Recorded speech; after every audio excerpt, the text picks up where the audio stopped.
Goeiedag, Johan Grobler hierso en ek wil begin met 'n vraag oor God. Ek hou daarvan om oor God te praat en ek dink dit is die roeping wat ek gegee is. As jy met God beskryf in een woord of in een sin, wat sou jy sê is die werklike kern van sy wese?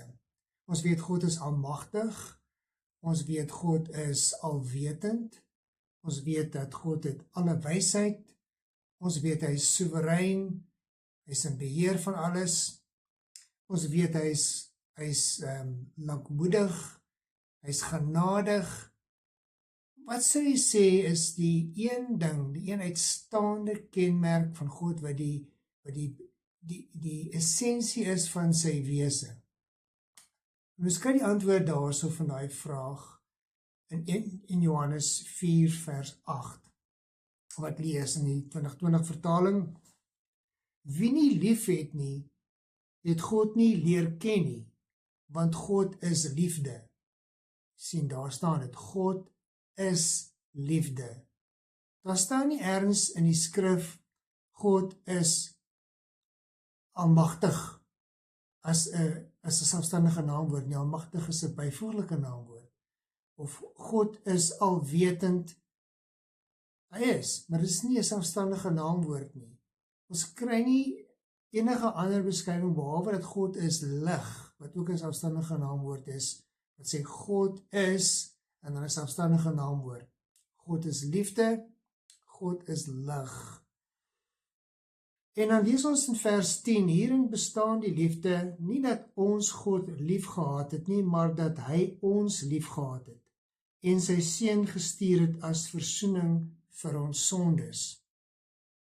So is God wat ons eers lief gehad het. Dit is nie asof ons God hom lief gehad het nie, en dan het hy ons in reaksie daarop lief gehad nie. Nee, hy is liefde en hy het van die begin af ons lief gehad. En ek sal net nou kom op die vraag oor wat van sondaars dan. Vers 16, ons ken en vertrou die liefde wat God vir ons het. God is liefde, dan sê dit nou weer. 2 keer in Johannes 4 wat daar gesê word, God is liefde. En wie in die liefde bly, bly in God, en God bly in hom. En dan in vers 18 staan daar, in die liefde is daar geen vrees nie. Dit is vir my nog 'n belangrike stelling daai, want hoeveel mense leef nie in vrees teenoor God nie. Hulle is so bang dat God is kwaad vir hulle. Want ons almal het maar droog gemaak, is dit nie? Ergens langs die pad, gereeld eintlik, om die waarheid te sê, ons maak droog. Ons sondig, al wil ons nie. En baie keer dan dink ek, mense sit met hierdie vrees dat God gaan hulle straf, en hy gaan hulle straf omdat hy kwaad is.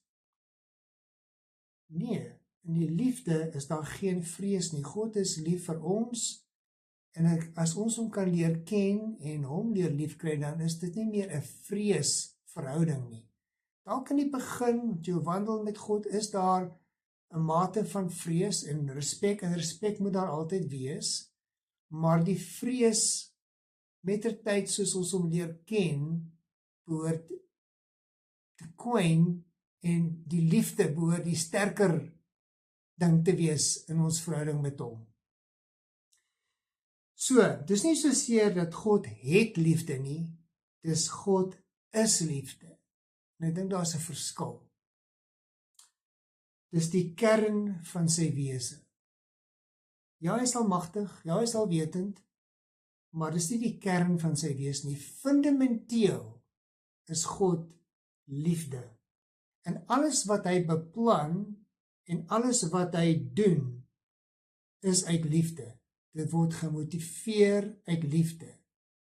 Dis wie hy is, dis hoe hy is. Hy was nog altyd so en hy sal altyd so wees.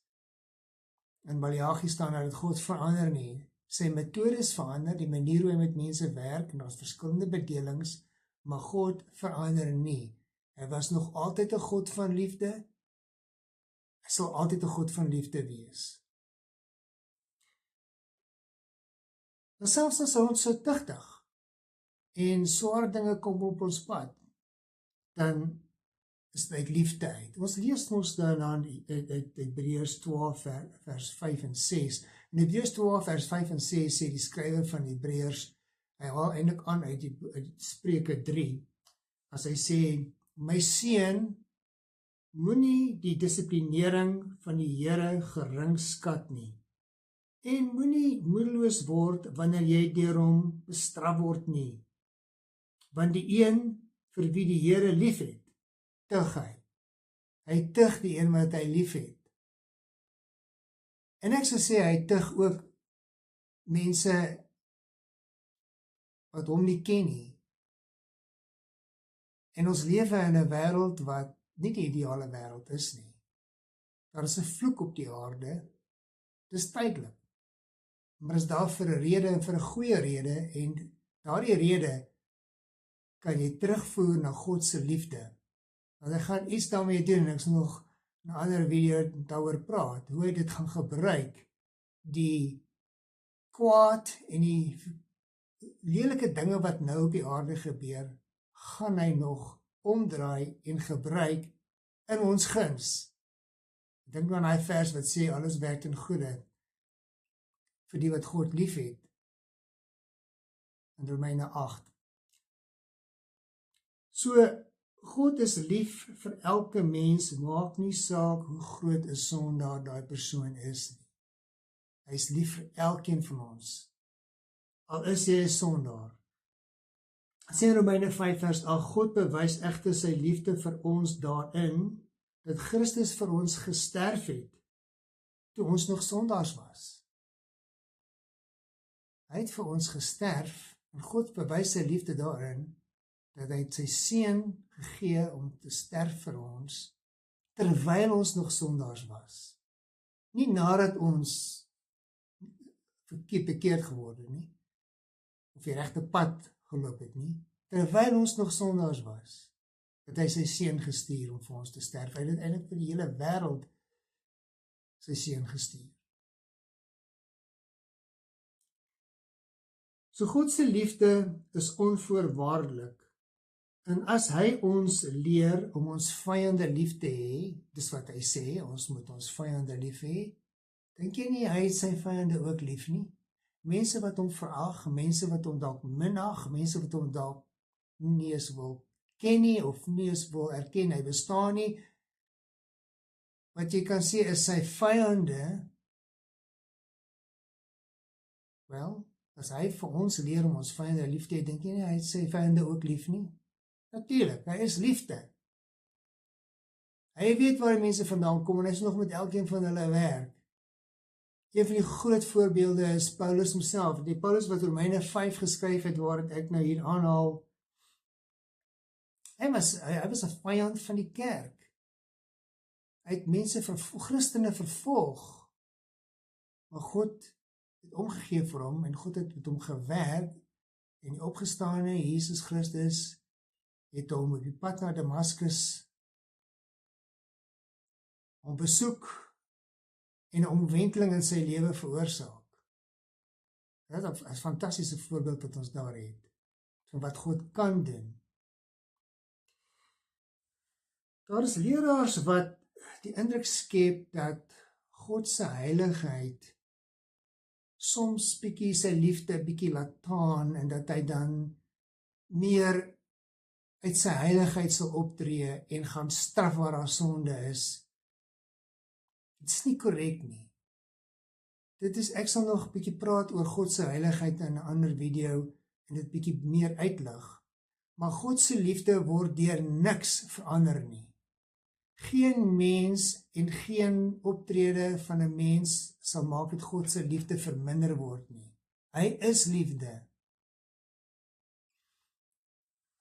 En hy is die bron van alle liefde. Dink 'n bietjie daaroor na. Dis nie asof liefde sommer net uit evolusie uit ontstaan het deur natural selection, kan jy nou dink wat die Afrikaanse woord is daarvoor nie. Dat sekere, selfs diere, Die olifante byvoorbeeld, daar's 'n sosiale band tussen hulle. Dit lyk as daar 'n liefde is tussen die olifante, en as een dood is, dan is daar al ek het so 'n video gesien waar dit lyk asof hulle rou, en daar staan en vertoef by die karkas van hierdie dooie olifant. En in diere kry mens dit, jy kry moederlike instink. Waar kom dit vandaan? Is dit sommer net oor baie jare, dat deur die evolusie dit ons tot stand gekom het? Nee, alle liefde onder diere, onder mense, wat ook al, kom van God af.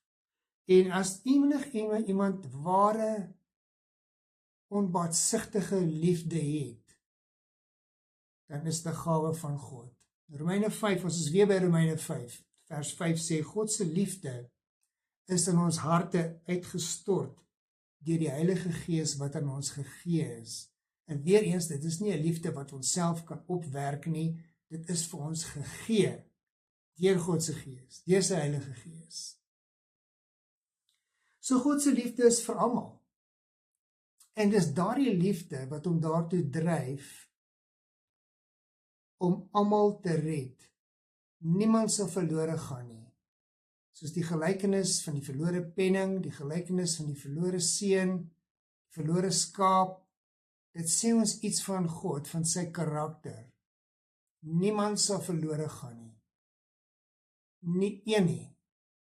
Hy is vir almal lief. Maak nie saak hoe groot 'n sondaar daardie persoon nou is nie. En dit is eintlik 'n wonderlike ding om aan te kleef en om te onthou. Moenie dat enigiemand vir jou laat verstaan dat God se liefde bietjie taan en afgewater kan word as gevolg van dinge wat gebeur en mense wat sondig en wat kwaad doen nie. Nee, God is nie vir sonde nie. Moenie my verkeerd verstaan nie. Dis nie asof hy lief is vir sonde nie, maar hy is lief vir mense. Mense is na sy beeld gemaak. Hy is lief vir sy skepping. Dis wie God is. En dink bietjie daaroor na en leer hom ken as daai God van liefde. Leer hom ken. Ek wil jou aanmoedig om te mediteer hieroor, daaroor na te dink.